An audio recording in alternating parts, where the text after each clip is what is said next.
Early morning travel చేస్తూ ఎంతోమంది యాక్సిడెంట్లో చనిపోయి ఉన్నారు. వాటిలందరూ కార్యాలయ నియామకాలు ఉంది. మా సొంత డిపార్ట్మెంట్ వాళ్ళే మాకు ప్రమోషన్ రావడానికి ఒప్పుకున్నప్పుడు పక్క డిపార్ట్మెంట్కి వెళ్తే వాళ్ళు ప్రమోషన్ రాని. నా పేరు బీదా లక్ష్మణంద. నేను ఆంధ్రప్రదేశ్ గ్రామ సర్వేల సంఘం నెల్లూరు జిల్లా అధ్యక్షులుగా నేను పనిచేస్తున్నాను. సో ముందుగా ఈరోజు మన పాత్రికేయ మిత్రులందరూ కూడా మా అసోసియేషన్ తరపున మా నమస్కారాలు తెలియజేసుకుంటున్నాము. ఈరోజు మా గ్రామ సర్వేల యొక్క సమస్యను పాత్రికేయ మిత్రుల ద్వారా ప్రభుత్వానికి ప్రజలకు తెలియజేసేదానికి కొంచెం సంతోషంగానే ఉంది. ఎందుకంటే సో మీ ద్వారానే, మన పాత్రికేయ మిత్రుల ద్వారానే మన సమస్యలు ఏదైనా సరే, అది ప్రజల పక్షాన కానీ ప్రభుత్వం సంబంధించి కొన్ని ఏదైనా సరే పనులు జరగాలన్నా, అంటే అసోసియేషన్ తరపున సమస్యలను ప్రభుత్వానికి తెలియజేయాలన్నా కూడా పాత్రికేయులు అనేది చాలా కీలకంగా పనిచేస్తుంటారు. సో ఈరోజు మేము ఏదైతే మన నెల్లూరు జిల్లా కలెక్టరేట్లో చెలో కలెక్టరేట్ ప్రోగ్రామ్ చేసింది, ఆంధ్రప్రదేశ్ రాష్ట్ర గ్రామ సర్వేల సంఘం రాష్ట్ర కార్యవర్గం నిర్దేశించిన మేరకే గత శనివారం నుంచి కూడా మేము పెన్ డౌన్ కార్యక్రమం చేస్తూ శాంతియుత నిరసన తెలుపుతూ ఉన్నాము.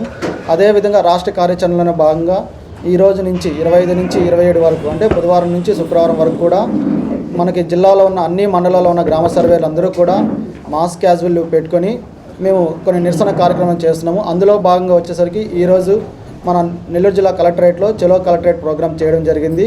సో దీనికి జిల్లాలోని గ్రామ సర్వేలందరూ అన్ని మండలాల నుంచి కూడా పెద్ద సంఖ్యలో హాజరై కార్యక్రమాన్ని విజయవంతం చేశారు. అదేవిధంగా ఈ జిల్లాలోని గ్రామ సర్వేలందరూ కూడా రేపటి రోజున, రేపు మరియు ఎల్లుండి విజయవాడలో ధర్నా చౌక్లో జరిగే రిలే నిరాహార దీక్షలో మా జిల్లా తరపున యూనియన్ సభ్యులందరూ కూడా పాల్గొనడం జరుగుతుంది.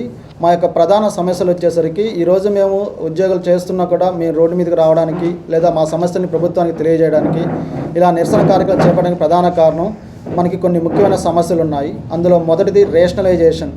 సో ఏదైతే విజన్ 2047 కార్యక్రమంలో భాగంగా సచివాలయ ఉద్యోగస్తుని క్రమబద్ధీకరణ లేదా హేతుబద్ధీకరణ చేయడం అనేది ప్రభుత్వం అనేది ప్రధాన లక్ష్యంగా పెట్టుకుంది.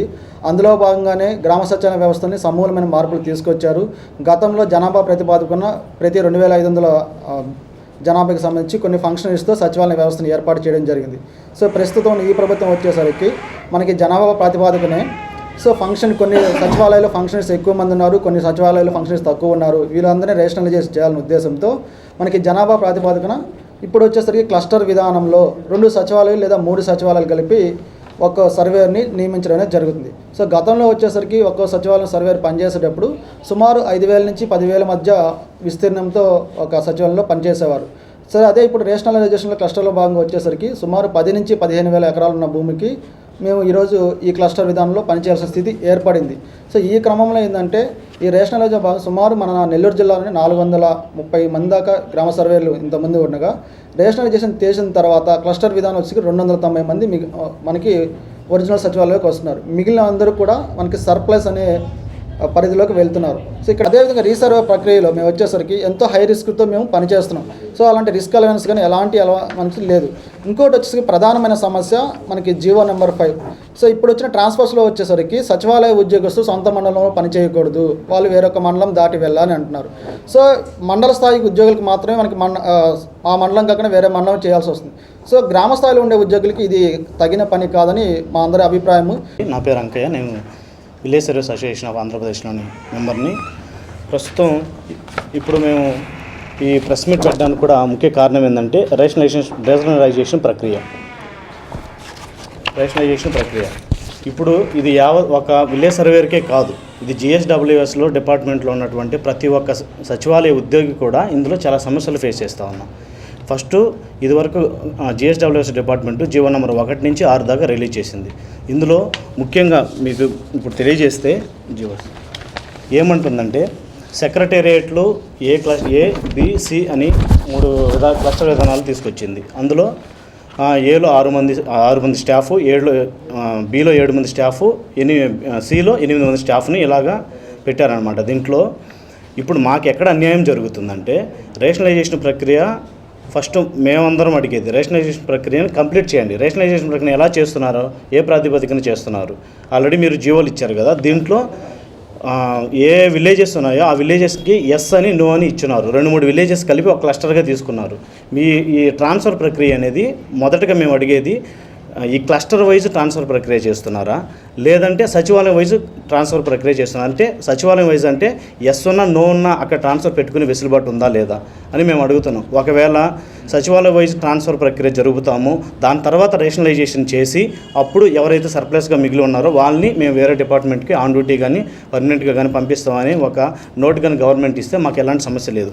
కాకపోతే ఇక్కడ ఏమంటుందంటే గవర్నమెంట్ క్లస్టర్ వైజ్ మన ట్రాన్స్ఫర్స్ అనేది చేస్తామని చెప్తున్నారు. క్లస్టర్ వైజ్ ట్రాన్స్ఫర్ చేయడం వల్ల ఇక్కడ ఏమవుతుందంటే విలేజ్ సర్వేయర్ కానీ తీసుకుంటే మొత్తం 9,000 మంది ఉన్న రాష్ట్రంలో 9,000 మంది ఉన్న గ్రామ సర్వేయర్లు ప్రస్తుతం క్లస్టర్ వైజ్ చూసుకుంటే 4,722 మంది సర్ప్లస్లో ఉన్నారు. ఇప్పుడు ట్రాన్స్ఫర్లో ఈ 4,722 ఈ సచివాలయం అనేది పోస్టింగ్ ఇవ్వరు, మిగతా వాటికి పోస్టింగ్ ఇస్తున్నారు. ఈ 4,722 మంది అనే సర్వేయర్లు ఎవరైతే ఉన్నారో వీళ్ళందరూ క్లస్టర్లో ఉండిపోతున్నారు, సర్ప్లస్గా ఉండిపోతున్నారు. ఈ 4,722 మందికి మేము అడిగేది మొదటగా సర్ప్లస్లో ఉన్న వారికి రేషనలైజేషన్ ప్రక్రియలో వారికి ఎటువంటి డిపార్ట్మెంట్లోకి పంపిస్తున్నారు, ఏ విధంగా వాళ్ళని తీసుకుంటారు అనేది కంప్లీట్ చేశాకే దాని తర్వాత మన ట్రాన్స్ఫర్ ప్రక్రియ చూసుకుంటే అందరికీ కూడా చాలా ఈజీగా ఉంటుందండి. అందరికీ అది మేము కోరుకునేది అది.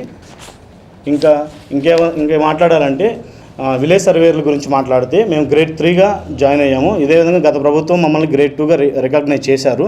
గ్రేడ్ 2 నుంచి గ్రేడ్ 1కి ప్రమోషన్ వెళ్ళాలంటే ఇతర సచివాలయ ఉద్యోగులు ఇతర డిపార్ట్మెంట్లకి ఎవరికి కూడా గ్రేడ్ చేంజెస్కి డిపార్ట్మెంట్ టెస్టులు లేవు. గ్రేడ్ చేంజెస్కి ఉంటే 1, 2 అంతే. కానీ విలేజ్ సర్వేయర్కి మాత్రం గ్రేడ్ 2 నుంచి గ్రేడ్ 1కి రావడానికి 7 రకాల డిపార్ట్మెంట్ టెస్టులు రాయాల్సి ఉంది. ఇది ఏ విధమైన న్యాయం జరుగుతుంది మాకు? మేము ఇదే గవర్నమెంట్ని అడుగుతున్నాం. డిపార్ట్మెంట్ టెస్టులు అనేది కుదించేసి 1 లేదా 2 పెట్టు, లేదంటే ప్రమోషన్గా గ్రేడ్ 1 అనేది డిపార్ట్మెంట్ టెస్టులు లేకుండానే ఇవ్వవలసిందిగా వీఆర్ఓలకి ఏదైతే సెక్రటేరియట్లు